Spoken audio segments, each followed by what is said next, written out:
Fala pessoal, então hoje a gente vai dar prosseguimento ao estudo da geopolítica. No último vídeo a gente viu ali uma introdução à geopolítica, a definição da geopolítica, e hoje a gente vai ver a primeira grande teoria clássica, que é a teoria do Alfred Mahan, que era um almirante americano. O nome da teoria é a teoria do poder naval. Ele escreveu essa teoria em 1890. Na verdade, ele escreveu um livro que é mais ou menos esse artigo desse livro que a gente vai resumir, tá? Então o livro é a influência do poder naval sobre a história, e ele analisa vários casos históricos, como se formaram as grandes potências navais e como elas influenciaram a história até esse momento. Lembrando que em 1890, nesse momento, os Estados Unidos ainda não era uma grande potência naval. Pelo contrário, e ele tinha ali como adversários as potências europeias que tinham interesses na América, principalmente ali na América do Norte e América Central. E isso aí isso era uma grande preocupação para os militares americanos,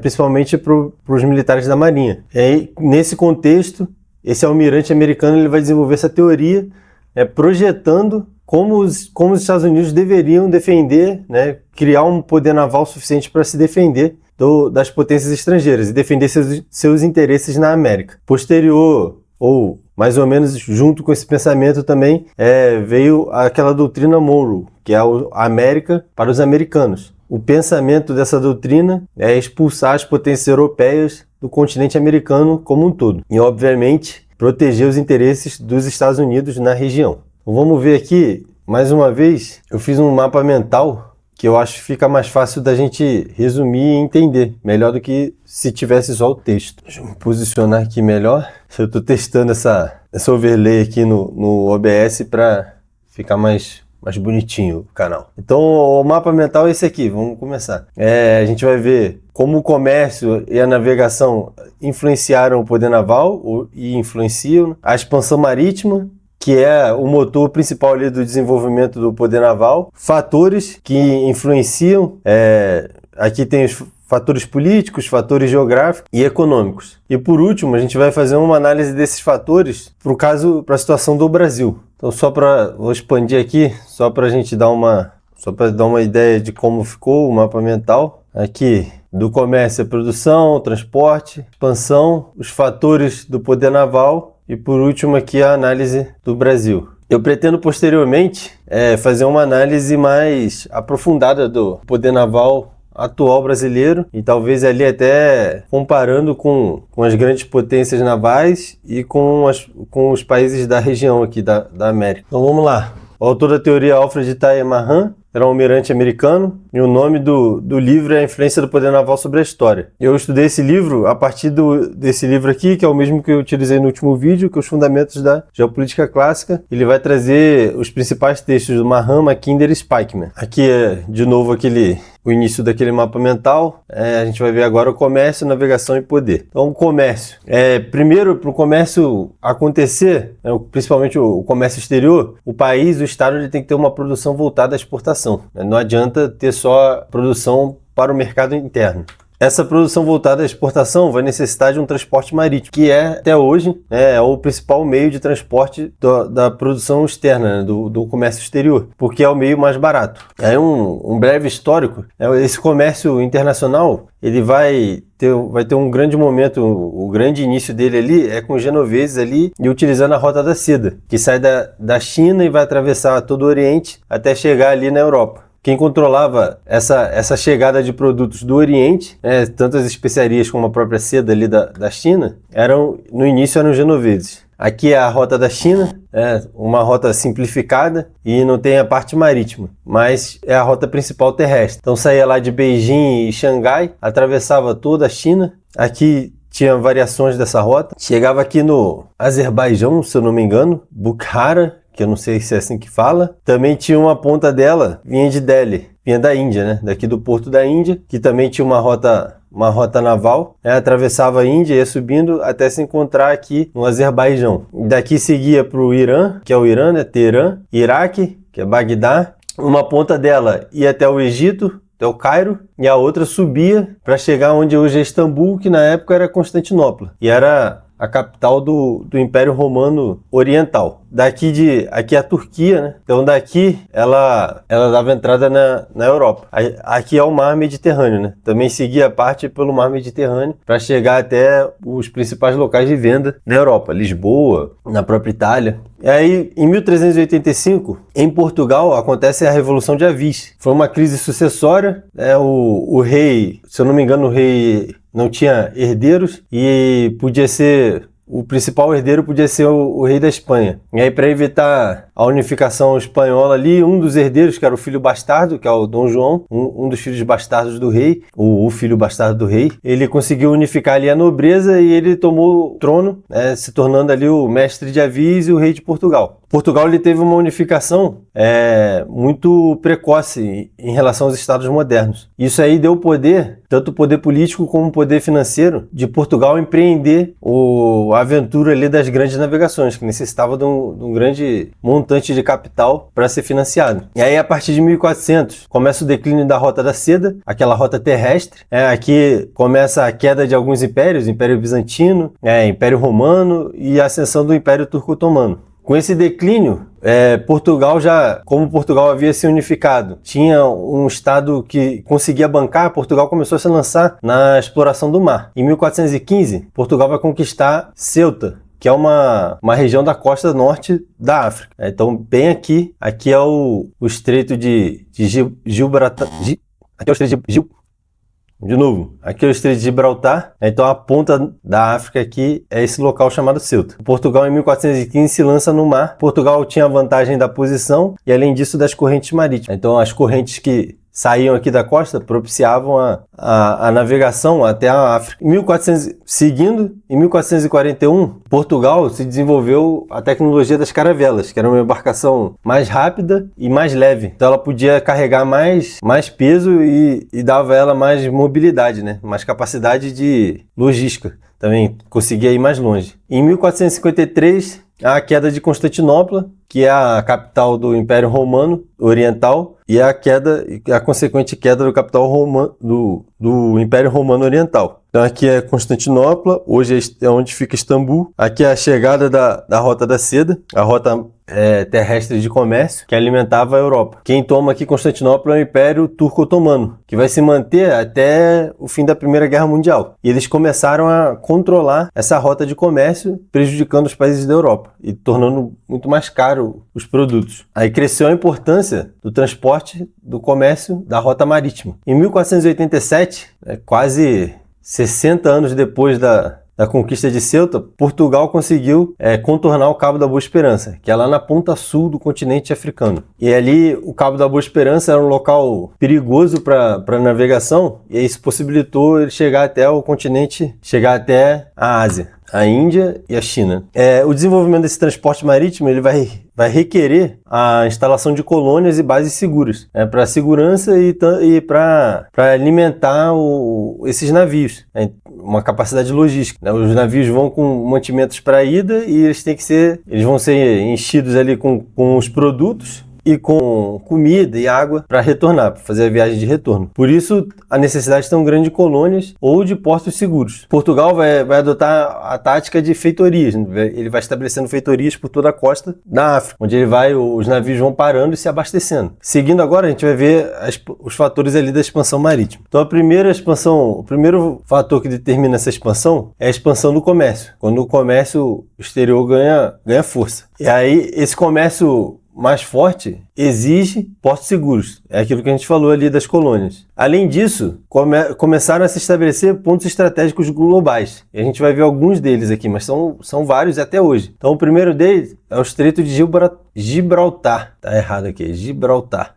Tá errado aqui também, 2 vezes. Esse estreito aqui, ele canaliza a saída do mar Mediterrâneo para o Oceano Atlântico. É uma pequena passagem aqui, uma pequena faixa de água. Quem controla qualquer uma das pontas aqui, ou as duas pontas, aqui aqui em Gibraltar ou aqui em Ceuta, controla a saída dos produtos e dos barcos para o Oceano Atlântico. Até hoje é um ponto estratégico, por isso que a Inglaterra tomou essa ponta aqui, né, que fica dentro da Espanha, tem um território pequenininho, que é Gibraltar, que é inglês. E do outro lado, a Espanha tomou Ceuta, hoje é uma cidade espanhola, na costa da África. O segundo ponto, Malta. Malta é uma ilha já no meio do mar Mediterrâneo. Ela também é a entrada dessa passagem aqui, que liga a Tunísia com a Itália. Então, todo produto, embarcação que vem e quer passar para acessar tanto a Itália como França, Espanha, vai passar por esse canal aqui, né? E vai passar, consequentemente, no alcance dessa ilha aqui. E o tão famoso agora Estreito de Hormuz, que é essa pontinha aqui que controla o fluxo de navios, né, saindo do Golfo Pérsico. Então aqui é o Golfo Pérsico, aqui estão as monarquias dessa península aqui, e eles têm acesso ao oceano por esse lado, né? Alguns países só têm esse acesso, né? Aqui o Catar, os Emirados Árabes, só têm acesso ao mar por esse golfo. E tem do outro lado também tem outro golfo. Por isso que o controle aqui é o Irã, né? O Irã estabeleceu o controle dessa passagem, e ele consegue atingir os navios que vão passar por aqui sem o consentimento dele. Então ele controla a passagem de navios por onde passa boa parte do comércio dessa região aqui, que basicamente é petróleo, e alguns produtos deles. Esses pontos estratégicos foram aparecendo por todo mundo, conforme as rotas marítimas foram sendo estabelecidas, foram aparecendo esses pontos estratégicos e as grandes potências marítimas começaram a correr uma corrida para controlar eles. E aqui a capacidade de projetar poder em toda a rota, né, para garantir a segurança dos seus produtos. Então, uma nação, uma potência naval, ela tem que ter a capacidade de projetar esse poder, tanto na saída como na chegada e no meio do caminho. Aí, seguindo os fatores, agora a gente vai ver os fatores do poder naval. O primeiro fator, são 6, o primeiro é a posição geográfica. Então, primeiro, países insulares, né, são as ilhas, as penínsulas, ou com acesso privilegiado ao mar. Esses são beneficiados. Aqui tem alguns exemplos. O primeiro é Portugal, que está dentro da Península Ibérica, né, que é praticamente uma ilha, e Portugal é bem essa ponta aqui. Portugal, além disso, tem a vantagem das correntes, né? Aqui no mar de Portugal chegam ou saem correntes que facilitam a navegação, principalmente na época do início das grandes navegações, em 1400, que a tecnologia era baixa, não tinha o motor, eles dependiam das correntes e dos ventos. E outro país que é favorecido é a Inglaterra, ou Reino Unido, né? Então, um conjunto de ilhas, aqui é a Irlanda do Norte, que faz parte do Reino Unido, né? Um conjunto de ilhas todo cercado pelo oceano. Então, o acesso deles ao mar é privilegiado. Isso facilita a formação do poder naval de uma potência naval. Não à toa, a Inglaterra ali, o Reino Unido, foi a potência hegemônica no mundo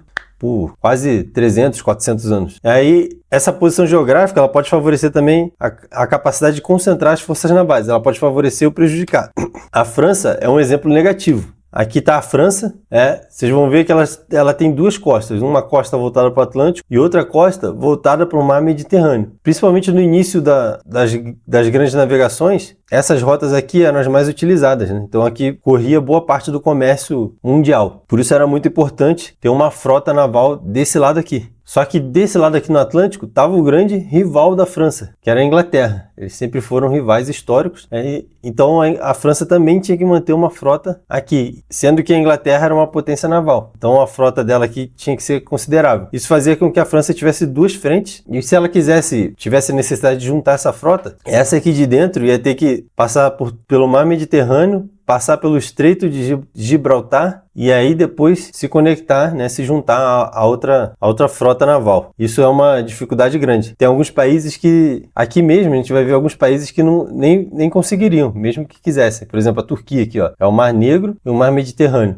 Aqui não tem passagem, então ela nem conseguiria juntar as duas frotas. E tem outros, no mundo tem outros países nessa mesma situação. Então isso é uma fraqueza, ela prejudica o poder naval francês. Ele não tem a capacidade, tem a dificuldade grande de juntar, né, de concentrar o seu poder naval. E um exemplo positivo disso aí é o Brasil. Então o Brasil ele tem uma costa só, ele é banhado só por um oceano, né? Toda a costa sem obstáculos. Então, se a Marinha Brasileira quiser juntar os seus meios, concentrar seus meios, ela consegue sem maiores dificuldades. E aí agora, o segundo fator são as características físicas. Então, a primeira grande característica é a qualidade da costa. Não adianta ter uma costa que não tenha qualidade para navegação.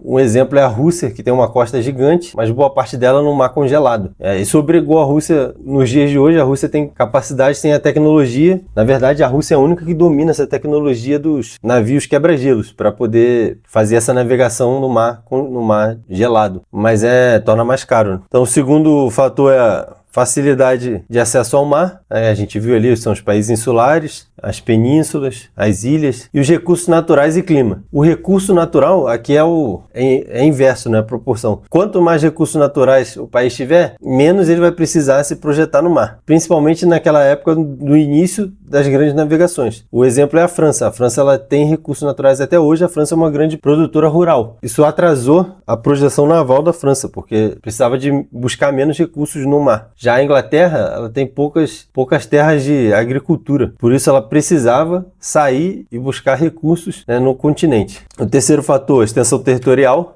Aqui não é muito importante a extensão total do país, o mais importante é a extensão da costa. A capacidade de defendê-la, não adianta a gente ter uma costa grande sem capacidade de defender, isso se torna uma fraqueza. E no livro, no artigo, o Mahan ele cita esse exemplo os Estados Unidos. Na época, os Estados Unidos tinham uma marinha que não era ideal e tinha duas costas grandes para defender, a do Atlântico e a do Pacífico. E a do Pacífico, como ainda não existia o Canal do Panamá, o comércio do Pacífico ele era bem pouco movimentado. Então era a costa menos defendida dos Estados Unidos. E uma coisa que ele fala no livro é o nome do Oceano Pacífico. Eu nunca tinha pensado nisso, né? O Oceano Pacífico, porque ele era um oceano de paz, que depois ele vai se tornar um oceano de guerra aí, né? Na Primeira e Segunda Guerra Mundial. E a qualidade dos seus portos. Também não adianta ter uma costa grande que não tenha portos profundos ali para o comércio internacional. E é mais favorável ainda se esses portos desembocam, né? Eles estão no local onde rios navegáveis desembocam. Tá errado aqui também, né? Navegáveis.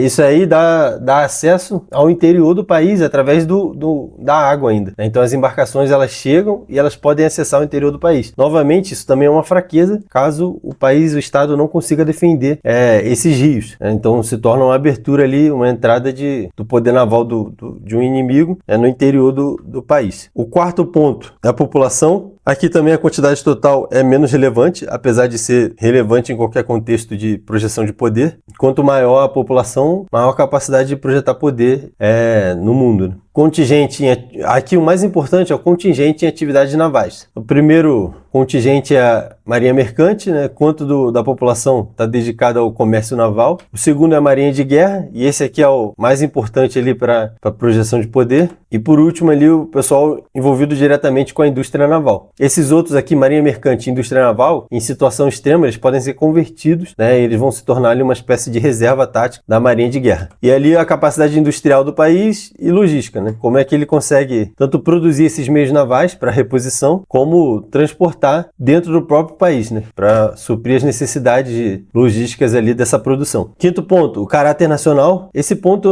eu não explorei muito aqui, porque eu acho que o livro é antigo, é de 1890, é uma visão meio determinística de população, e eu achei um pouco até, eu esqueci como fala quando... É um livro antigo, um pensamento antigo, que eu acho que tem um pouco de eugenia ali, né? Um racismo científico no meio ali do que ele fala, né? Exaltando muito alguns povos em detrimento de outros. O importante que dá para tirar dessa parte do artigo é a inclinação do país ao comércio internacional. É importante que a população do país seja inclinada de alguma forma ao comércio internacional, tanto a produção de bens para venda, como o transporte também, né? Então tem que haver uma marinha mercante no país. E por último, o tipo de governo. O Estado ele pode estimular ou sufocar o desenvolvimento marítimo, né, através das medidas públicas ali. Um exemplo disso no Brasil, logo que o Brasil ficou independente, o Brasil firmou para que a Inglaterra reconhecesse a independência brasileira e influenciasse Portugal a reconhecer também, obrigasse Portugal a reconhecer, o imperador, né, Dom Pedro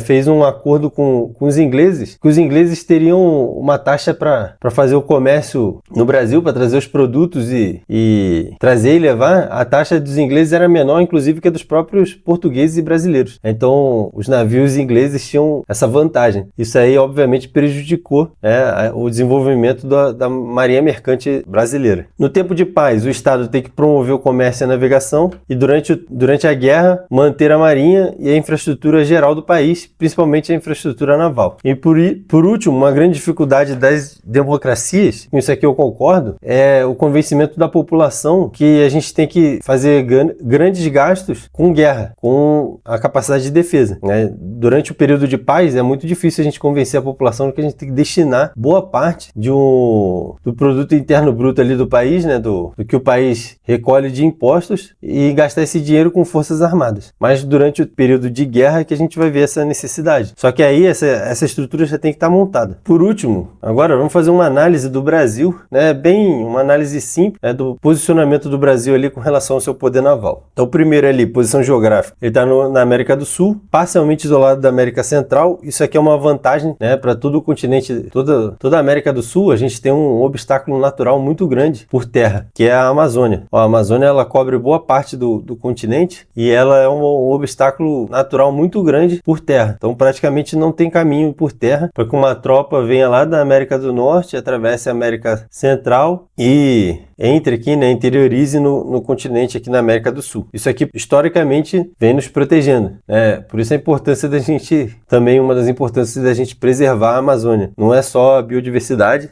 existe um fator de defesa aqui. E o Brasil é banhado unicamente pelo Oceano Atlântico. Aqui eu vou falar desses dois pontos juntos, eles são basicamente coincidentes, né? As características físicas e a extensão territorial. Primeiro, a extensão da costa, que é a parte da extensão territorial mais relevante. A gente tem uma costa de 7,5, né? 7,5 mil quilômetros. É uma costa bem extensa. O Brasil também desenvolveu um conceito de Amazônia Azul, né? Que é a porção do mar ali que o Brasil tem a necessidade de explorar e defender e proteger. Toda a área dessa Amazônia Azul dá 5,7 milhões de quilômetros quadrados. Então aqui é a Amazônia Azul, né? A gente tem o conceito do direito internacional dessa zona econômica exclusiva, que ela se afasta 200 milhas náuticas da costa. Essa faixa azul aqui. O Brasil mantém um arquipélago aqui de São Pedro e São Paulo. Ele é povoado pela Marinha. A Marinha tem um posto lá e sempre tem alguém da Marinha lá. Exatamente para dar essa extensão aqui, ó, de 200 milhas náuticas, né? Esse arquipélago ele vai contar como um estado, né? Como uma parte do território. E aí a partir dessa ilha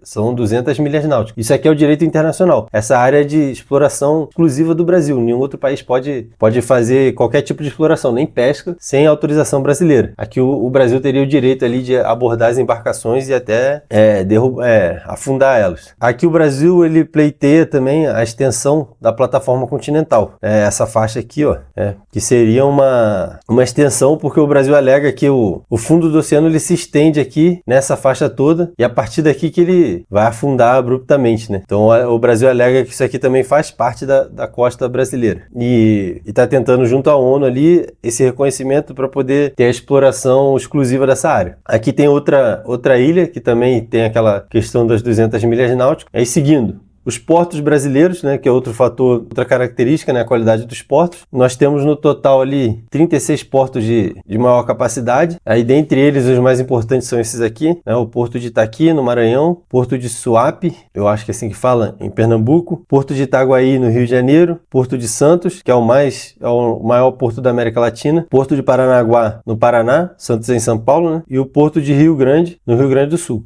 Todos esses portos aqui são de grande capacidade de carga, tanto de container como de grãos. E uma coisa positiva é que eles estão bem distribuídos. Então tem porto na região norte, tem aqui na região nordeste. Essa faixa aqui tem uma grande faixa sem porto, que poderia ter, mas essa região também é uma região com, historicamente, uma produção mais baixa, né? Então, hoje em dia, até com o desenvolvimento da tecnologia, tem aumentado a produção na região aqui no interior da Bahia e tudo, mas historicamente é uma região com a produção mais baixa, e aí automaticamente vai ter que escoar, né? Tem que haver o escoamento dessa produção para os portos mais próximos. São 36 portos, 175 terminais portuários, né, terminais de carga, né? Dentro de cada porto vão ter vários terminais, cada um com a sua especialidade. Geralmente tem um terminal público e os outros terminais são privados, né? São empresas ali que gerenciam. E o comércio marítimo brasileiro, ele é responsável por 95% do nosso comércio exterior, da nossa exportação, se eu não me engano. 95% da exportação do nosso produto sai pelo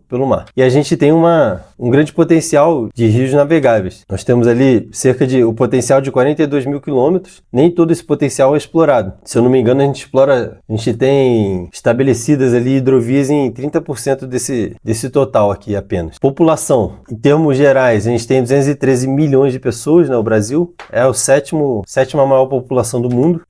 Isso aqui é uma grande capacidade de poder, tanto de mercado, né? O Brasil ele tem um poder de negociação de barganha grande só pelo mercado interno nosso, né? Quando a gente negocia ali a entrada de produtos no Brasil, a gente está entrando com 213 milhões de consumidores. Isso é muito significativo. Isso também dá uma segurança da nossa produção interna. A nossa produção, ela pode, por algum tempo, né, em determinado, relativamente se sustentar ali com o nosso mercado interno. A nossa indústria naval, atualmente, né, ela gera em torno de 50 mil empregos diretos. A Marinha tem um efetivo atual de 77 mil e as Forças Armadas em geral, todas as três forças, somam uma reserva mobilizável de 1,4 milhões, né, de possíveis soldados. Então, caso o Brasil seja atacado, as Forças Armadas, teoricamente, elas conseguem mobilizar 1,4 milhão de pessoas. Desse efetivo aqui, praticamente um terço deve ser da Marinha. Isso dá uma boa capacidade pessoal, né, pra gente, uma boa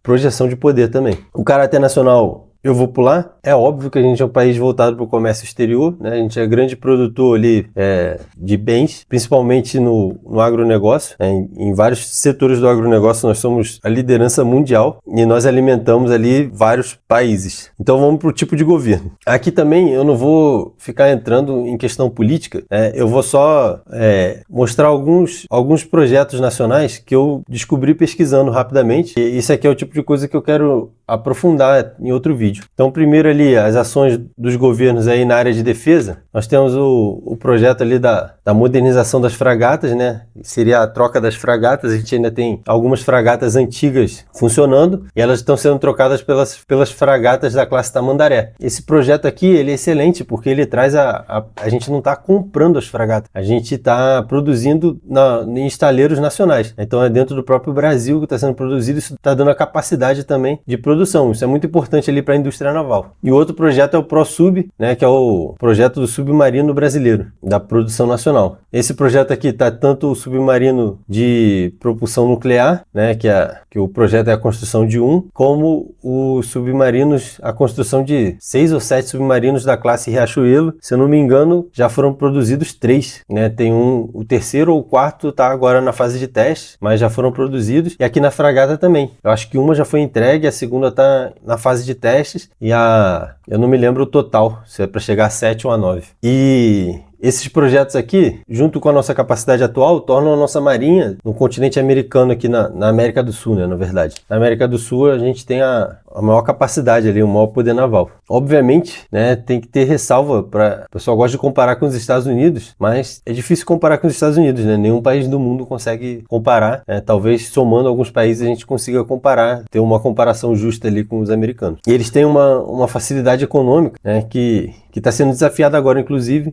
O mundo utiliza o dólar para o comércio internacional. Então todo mundo precisa de dólar para comprar coisas e vender coisas. Isso dá a eles o poder de imprimir dólar praticamente à vontade. Eles podem financiar a dívida quase infinitamente, né? Eles têm desafiado isso aí, está aumentando muito o endividamento americano, mas enquanto o mundo precisar de dólar, todos os países vão comprar dólar. E isso dá a eles o poder de produzir o tanto de dinheiro que eles precisam para para financiar esse poder militar gigantesco deles. Então, voltando aqui para o Brasil, a Marinha Mercante, a gente tem, isso aqui eu não sabia, eu descobri agora pesquisando para fazer esse vídeo aqui, existe no Brasil um Fundo Monetário Mercante. Ele recolhe, pelo que eu entendi, ele recolhe dinheiro de taxas, né? Então todo mundo os portos tem que recolher uma taxa das embarcações. Essa taxa, ela tem a finalidade de renovação da frota. Essa taxa recolhida, ela vai para esse fundo monetário e, em conjunto com o BNDES e outras ações, né? O PAC, né? O Programa de Aceleração PAC é Programa de Aceleração e Desenvolvimento? Acho que né? Não sei. Tá? Então, o Programa de Aceleração e Desenvolvimento aí do governo, né? Eles financiam alguns projetos, né? Para desenvolvimento da Marinha Mercante. Então, no ano de 2025, foram 22 bilhões desse fundo destinados para projetos para expansão da Marinha Mercante. Tanto construção de estaleiros, de portos e de embarcações. E aí tem algumas empresas, né? As empresas brasileiras, elas estão basicamente envolvidas no comércio de cabotagem, que é entre os portos nacionais. O Brasil tem pouca participação no comércio de longa distância, o comércio marítimo de longa distância. Mas isso também está dentro desse projeto aí, né? Aumentar essa participação do Brasil. E a empresa que é o motor dessa nossa Marinha Mercante é a Petrobras, através da Transpetro, que tem a maior frota naval aí nas empresas brasileiras. A importância aí das empresas públicas, né? Manterem esse desenvolvimento tanto da indústria como essa capacidade mercante brasileira. Se a gente dependesse só das empresas privadas, praticamente ia ser tudo controlado pelas empresas internacionais, né? Isso é uma grande fragilidade estratégica. Bom, pessoal, é isso aí, um resumo desse livro, né? E dessa teoria do poder naval. Eu achei bem interessante a gente ver que muita coisa da geopolítica hoje ainda é motivada e movimentada através dos ensinamentos dessa teoria. E também ajuda a gente a entender, né, o desenvolvimento das nações. É interessante que ele traz vários exemplos históricos, eu não abordei todos aqui, que ia ficar muito grande, né? Mas é legal, para quem gosta de história aí, eu recomendo muito esse livro. Eu vou deixar aqui também linkado o primeiro vídeo, que é o vídeo da introdução à geopolítica, né? E quem tá gostando, a gente só tem 2 vídeos no canal por enquanto, mas vamos ter mais. Quem tá gostando aí desse tipo de vídeo, deixa aí um comentário, né? Fala aí, tá gostando do método aí de mapa mental, né? E também o que você acha aí sobre essa teoria aí do poder naval e principalmente do caso brasileiro. Se puder aí deixar um like e se inscrever, eu agradeço. Valeu!